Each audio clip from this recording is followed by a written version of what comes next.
Días de radio. Días de radio. Días de radio. Días de radio. Días de radio. Días de radio. Días de radio. Un programa de la Facultad de Educación de la Universidad de Antioquia. Escúchanos en el dial 1410 AM de la emisora cultural de la Universidad de Antioquia y en su sistema de radio educativa en las regiones del departamento. La radio no finaliza cuando termina el programa. La necesidad de tener razón es signo de una mente vulgar, dice Albert Camus en Carnets. Lo que el escritor argelino nos señala con esta frase es que insistir en nuestras propias razones es signo de una mente cerrada, de una mirada muy corta, y eso se opone a la sabiduría o a su búsqueda. En el arte de tener razón, el filósofo Arthur Schopenhauer nos dice que la dialéctica erística es el arte de discutir y de discutir tal modo que uno siempre lleve la razón, justa o injustamente. El traductor de esta obra, Jesús Albores Rey, nos indica que utiliza las expresiones tener razón y llevar razón. Schopenhauer emplea la primera para expresar el hecho de tener objetivamente razón, la segunda para referirse a la técnica de imponerse en la discusión con independencia de que se tenga o no razón en el asunto discutido. Este es el tema de nuestro programa de hoy, llevar razón, o querer tenerla a ultranza, a toda costa. ¿A qué se debe este empeño? Sigue el autor alemán, a la maldad del género humano. Si no existiera esta, si fuéramos por naturaleza honrados en todo debate, no tendríamos otra finalidad que la de poner de manifiesto la verdad, sin importarnos en nada que ésta se conformara a la primera opinión que hubiéramos expuesto o a la del otro. Eso sería indiferente, o por lo menos completamente secundario. Este, creemos, es un tema actual, necesario y urgente para tener elementos y comprender por qué la verdad ha sido desplazada por la vanidad. Empecemos con un poema del mexicano Jaime Sabines, en el que nos señala que tratar de convencer a alguien es indecoroso. Escuchemos el poema del portal Murmullo de Estrellas.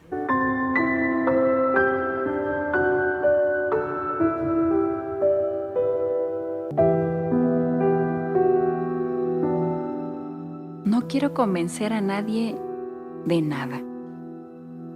Tratar de convencer a otra persona es indecoroso. Es atentar contra su libertad de pensar o creer o de hacer lo que le dé la gana. Yo quiero solo enseñar, dar a conocer, mostrar, no demostrar. Que cada uno llegue a la verdad por sus propios pasos y que nadie le llame equivocado o limitado. ¿Quién es quién para decir esto es así? Si la historia de la humanidad no es más que una historia de contradicciones y de tanteos y de búsquedas. Si a alguien he de convencer algún día, ese alguien ha de ser yo mismo. Convencerme de que no vale la pena llorar, ni afligirse, ni pensar en la muerte. La vejez, la enfermedad y la muerte de Buda no son más que la muerte. Y la muerte es inevitable, tan inevitable como el nacimiento. Lo bueno es vivir del mejor modo posible, peleando, lastimando, acariciando, soñando. Pero siempre se vive del mejor modo posible. Mientras yo no pueda respirar bajo el agua o volar, pero de verdad volar, yo solo con mis brazos, tendrá que gustarme caminar sobre la tierra y ser hombre, no pez ni ave. No tengo ningún deseo que me digan que la luna es diferente a mis sueños. En algunas de las estratagemas del arte de tener razón, el filósofo nos invita a suscitar la cólera del adversario, a afirmar que se nos ha dado la razón si el interlocutor lo hace parcialmente, o salir por perteneras a nuestra conveniencia respectivamente. Utilizar argumentos de nuestros rivales retorcidos a favor de nuestros puntos de vista, acosar al interlocutor si se manifiesta enfadado e incluso aturdir descaradamente con palabrería. Escuchemos dos de estas estratagemas del portal de Gerardo Ferretis de León. Estratagema 14. Una jugada descarada es la siguiente.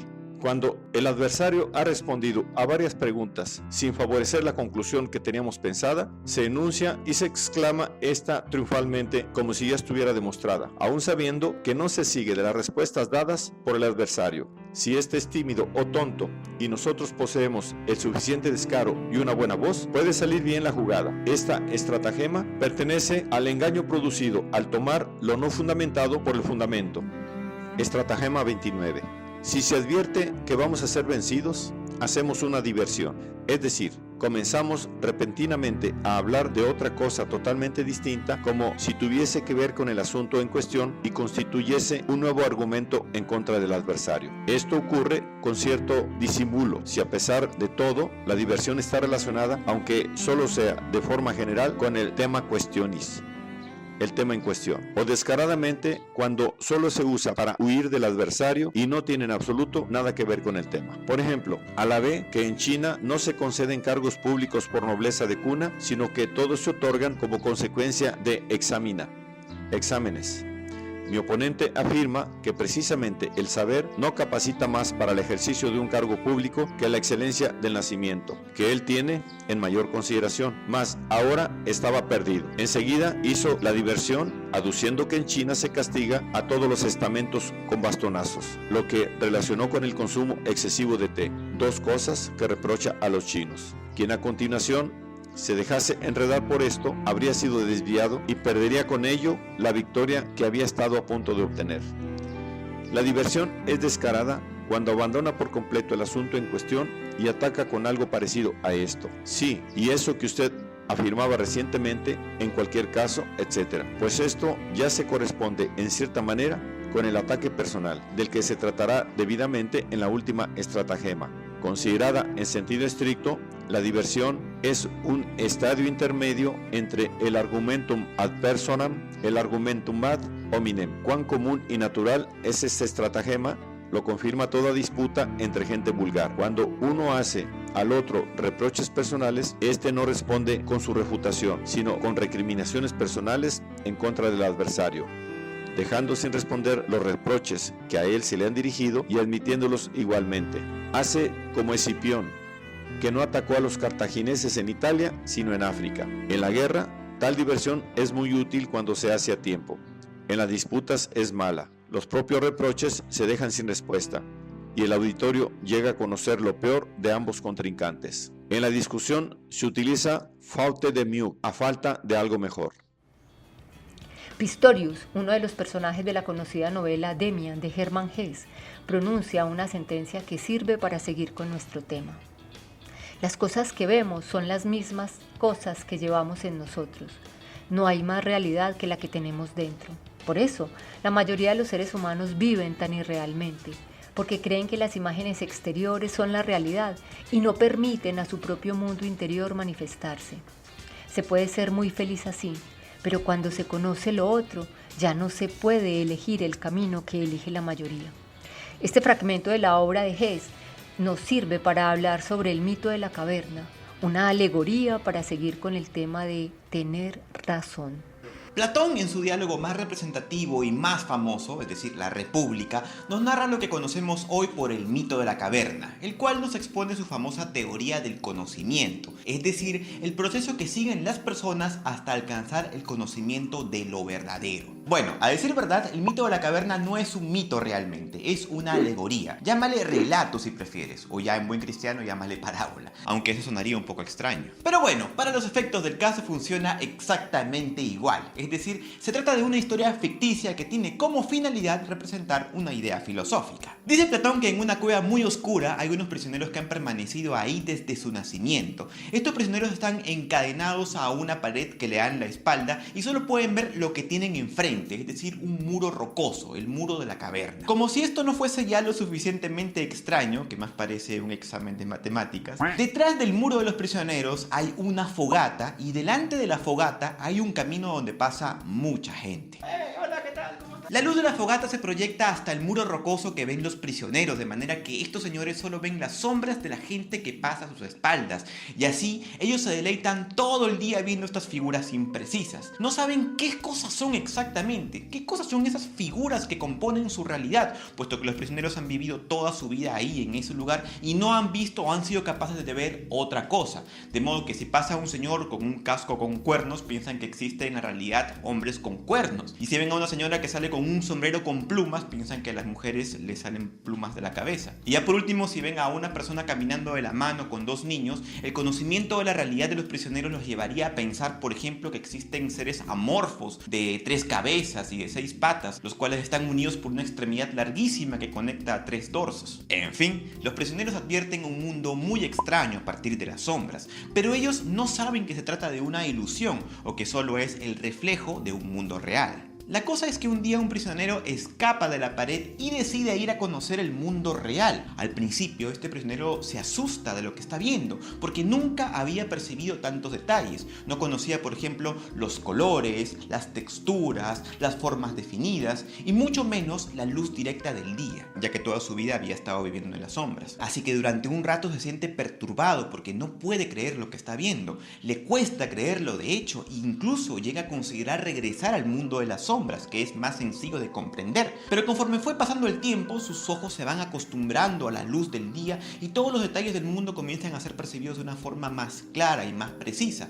Entonces, este ex prisionero decide quedarse ahí afuera, observándolo todo, reconociendo todos esos detalles que antes solo se manifestaban a través de los reflejos. Pasado un tiempo, el ex prisionero decide regresar a la caverna a contarle su experiencia a sus demás compañeros. Les dice: oye, mira, no existen mujeres con plumas en las cabezas, sino solamente sombreros con plumas. Tampoco existen seres de 3 cabezas y de 6 piernas, son solo familias que van caminando de la mano. Y tampoco existen hombres con cuernos. Bueno, sí, pero solo en un sentido metafórico. Pero los prisioneros lo escuchan y se echan a reír. Les dicen: oye, te has vuelto loco, eso es una tontería, no nos vengas aquí a engañar. Y en lugar de salir de la cueva, prefieren quedarse ahí encadenados a su muro.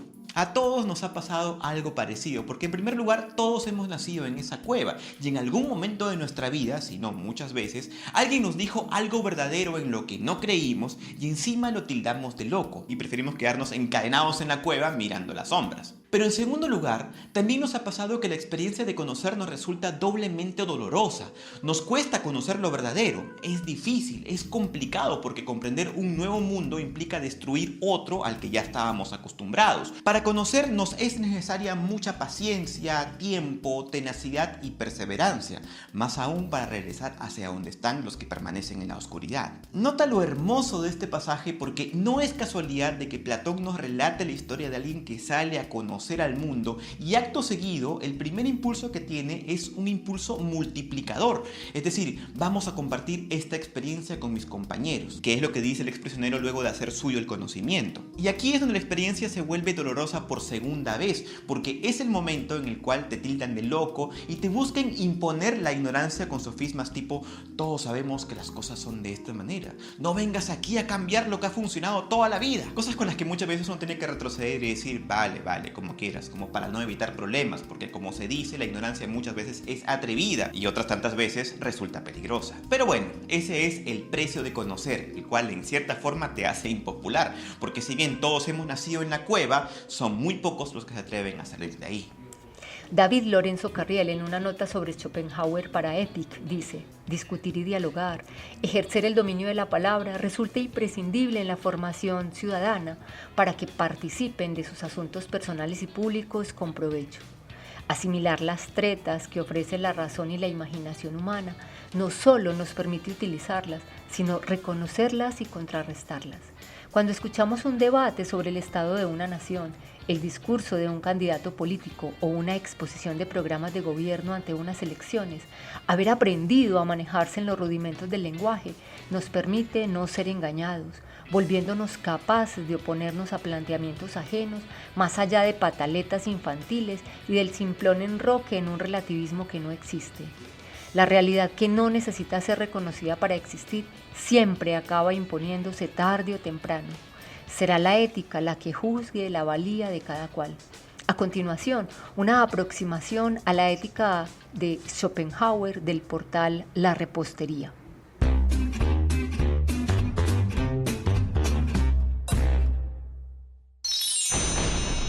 Me he iluminado, Simona. Voy a dejar de ser un egoísta. ¿Qué te ha ocurrido? ¿Has sufrido un golpe en la cabeza? No. Anoche estuve en el campo mirando las estrellas y de repente lo entendí todo. ¿Dejas de ser egoísta por ver las estrellas? ¿Sabías que en la Vía Láctea hay cientos de miles de millones de estrellas como el Sol? ¿Y que hay cientos de miles de millones de galaxias como la Vía Láctea? ¿Y eso te hace ser generoso? ¿Cuántos granos de arena te caben en la mano? Imagina el número que saldría de sumar todos los granos de arena de todas las playas de la Tierra. Pues hay menos granos de arena en la Tierra que estrellas en el universo. ¿A dónde quieres ir a parar? Formamos parte de un todo maravilloso. Los átomos que forman nuestras células se crearon en otras estrellas. ¿Qué soy yo comparado con esa inmensidad? ¿Qué importancia tiene mi dinero o mi vida en el conjunto del universo? Schopenhauer plantea que en la eterna lucha entre el egoísmo individual y la solidaridad hacia los otros, la única salida está en el sentimiento de pertenencia a un todo, a un algo que trasciende al individuo y le hace insignificante, como acabamos de ver que le ocurre a Federico. Para Schopenhauer, la vida es dolor, sufrimiento y hastío. La filosofía ilustrada fracasó porque intentó organizar la sociedad olvidando el dolor de la condición humana.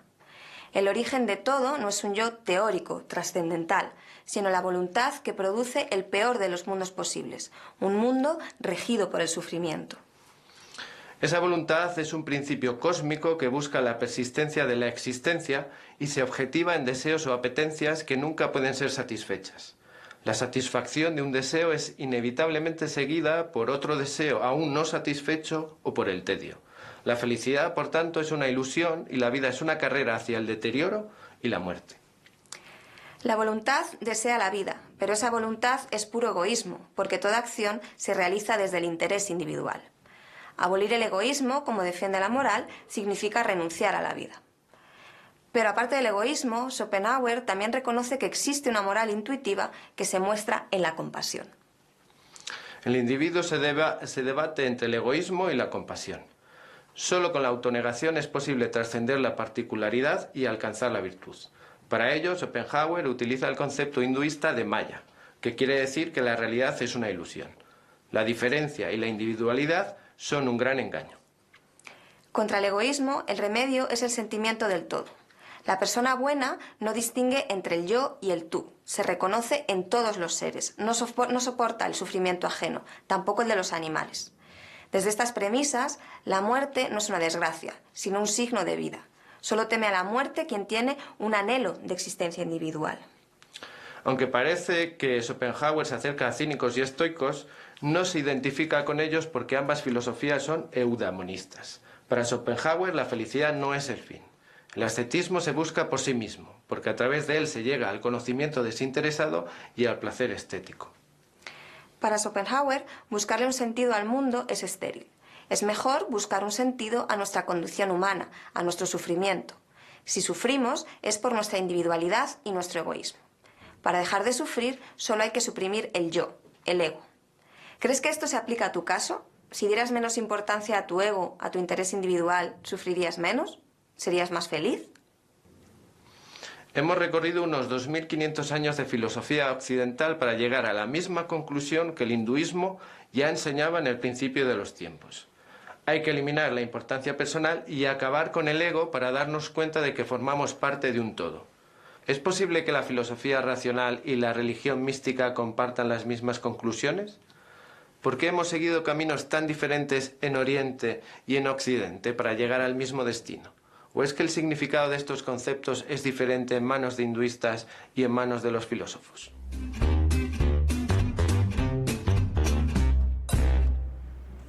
Una sección musical para dejar atrás la tentación de tener siempre la razón.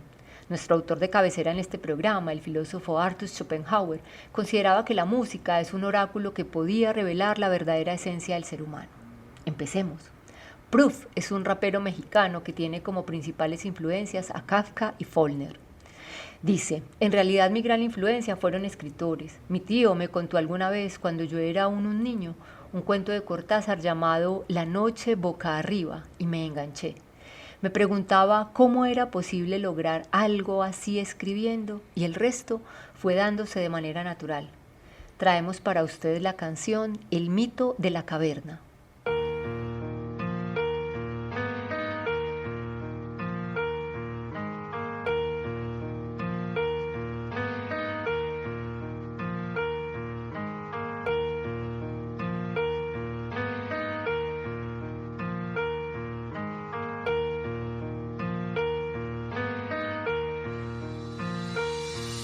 Hay muy pocos que le prestan atención a lo que escribo. Hay muy pocos que visitan la caverna en donde vivo. Hay un loco que me dice que le importa cómo sigo, pero igual es el espejo y a veces lo que te digo. Sé que el planeta es un barco circular a la deriva y que lo más importante desde siempre es lo que escriba. La gente me critica, no ven que un deseo suicida a veces es la forma de apreciar mejor la vida. Mi escudo es una espada, mi miedo casi nada. Mi mundo no es el mundo, es mi cabeza despejada. Voy con el alma limpia, o mejor dicho reciclada. La nueva y la vieja escuela sacan nueva temporada. Voy con la mente clara y la mirada rara. Ni te entiendo, ni me entiendes, ni me ves a la cara. Ni me platicas, ni me escuchas, ni me abrazas, ni nada. Ni me conoces, ni te importa, ni te caes, ni me paras. Sigo en lo mismo, como si a alguien le importara, como si Dios existiera, porque aunque no me pagaran, yo sé que cada que canto hago que los versos valgan. Y no se trata de cuánto, sino de cómo me salgan. Las mujeres del pasado ya sé que no me perdonan, y yo tampoco perdono a la que me jugó esa broma. Hoy en vez de una pared tapizada de diplomas, tengo el cuarto lleno de humo y los dedos de tricomas. ¿Quién soy? ¿Quién soy? Soy el mismo de siempre, con la mitad de horas de sueño que el resto de la gente. Liberal hasta las venas, fumándome hasta las penas, escribiendo hasta la cena, anarquista hasta los dientes. De la banda italiana Dopolavoro Ferroviario, una canción que se llama Schopenhauer, como el filósofo que nos prestó sus palabras para este programa sobre llevar razón.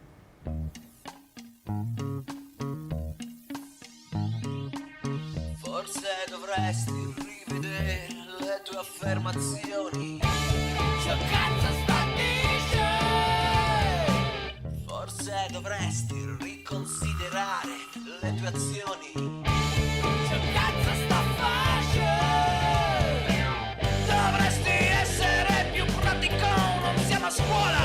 Dovresti essere un adulto, invece sei una ciola. All'asso Schopenhauer e picchio la canzone. Sono pleonastiche le tue considerazioni.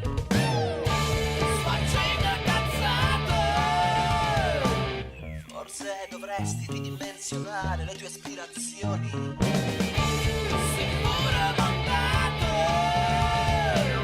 Vorresti urlare il tuo dissenso, ma c'hai il mal di gola. Hai preparato un bel discorso, ma il foglietto vola. All'asso Schopenhauer e picchio la canzone. Non basta una canzone a farti diventare un uomo quando sei un coglione. Nessuna promozione. La canción Los toros en la Wii, fantástico, The Love of Lesbian, es una exploración lírica y filosófica sobre la búsqueda de la felicidad y la naturaleza humana. Desde el inicio, el narrador nos introduce en un mundo de sueños y aspiraciones, donde la búsqueda de un mundo feliz se convierte en una travesía personal. La referencia a figuras como Buda y Schopenhauer, así como autores contemporáneos como Murakami, sugiere una búsqueda intelectual y espiritual de la felicidad, contrastando con la superficialidad de los libros de autoayuda.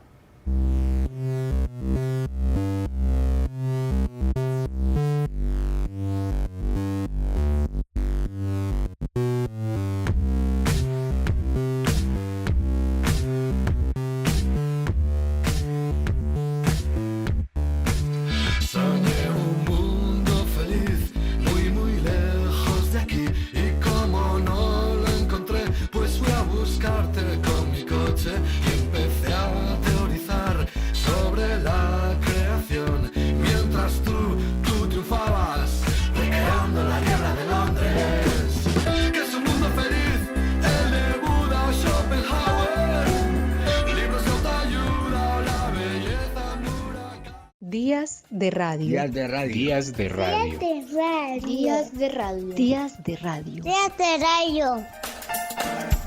Días de radio, un programa de la Facultad de Educación de la Universidad de Antioquia. Escúchanos en el dial 1410 AM de la emisora cultural de la Universidad de Antioquia y en su sistema de radio educativa en las regiones del departamento. La radio no finaliza cuando termina el programa.